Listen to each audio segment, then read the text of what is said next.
Hi, my name is Brittany Harris. I started raising money for water wells when I was 9 years old, and now I am fulfilling my childhood dream by working with Water Wells for Africa to bring clean water to people here in Malawi. Today is October 15th, 2025. We're here on our annual site inspection tour, and we are here at Mtengeleni 1 village, which is in Blantyre district. We're here today to dedicate this very special well to Generocity Services Incorporated. This is a special well for me because this is my dad's company. I just want to say a big thank you to my dad, who's a fantastic role model to me and supports me and loves me and has been supporting me since my dream started when I was 9. And I also want to thank everybody at Generocity Services for your generosity. I was talking to the water committee. Today is October 15th, and so this well has been in for a year now.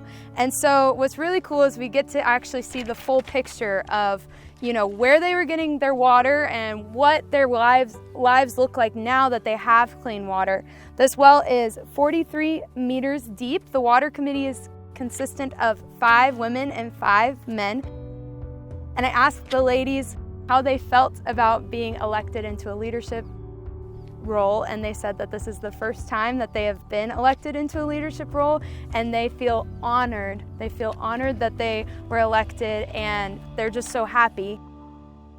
I asked about our CBM training. So we have this training called Community-Based Management Training, where every single water committee, which is a local committee of 10 individuals who are responsible for maintaining this water well, they are taught how to take apart and put together the well again. And they said they feel empowered that they can do whatever they need to do for this water well. And so it's been in for a year and they haven't had any issues, which is fantastic.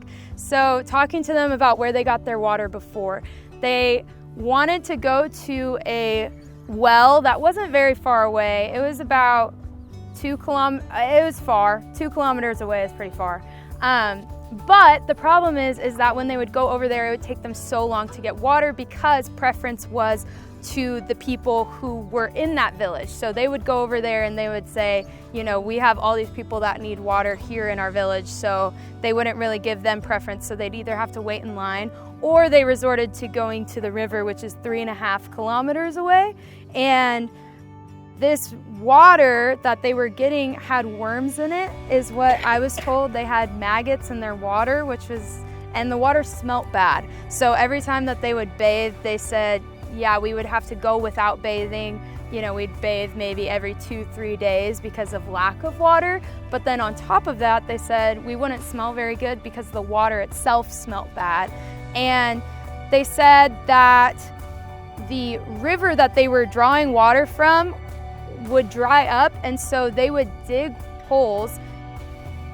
They said we would dig to an extent where someone could disappear. So basically they would dig and dig and dig all the way down. They would have somebody climb down into this deep pit, and then they would give them their bucket to then fill up the water. So they were struggling every single day just to fetch water. And they said they would maybe get maximum 2 buckets a day. They would go out in the morning, they'd come back around noon. And this caused strife within the family. Men thought that their wives were off having extramarital affairs, and kids would go along with their mom sometime to the water well, and so they would miss school because of that. Kids are now going to school, all of them. They said all their girls are going to school, and that they have dreams of being nurses, of being doctors, and of being teachers. And the women said that they're so happy because now with their free time, since the water's so close, they can prepare their kids to go to school on time. But on top of that, they can actually prepare food for their children before school, which was not something that they could do before the water well. Waterborne illness was a huge thing here. They had cholera and diarrhea that was just surging through this community. Everybody basically suffered from cholera, diarrhea, and they said 4 people died from cholera.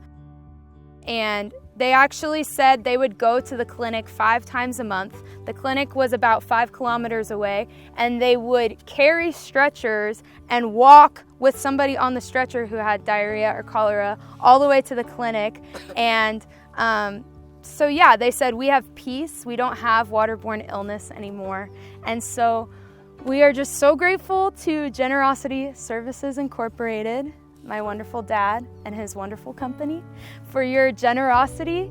And we're gonna thank you in a way that we can only do here in Malawi. Sigalo!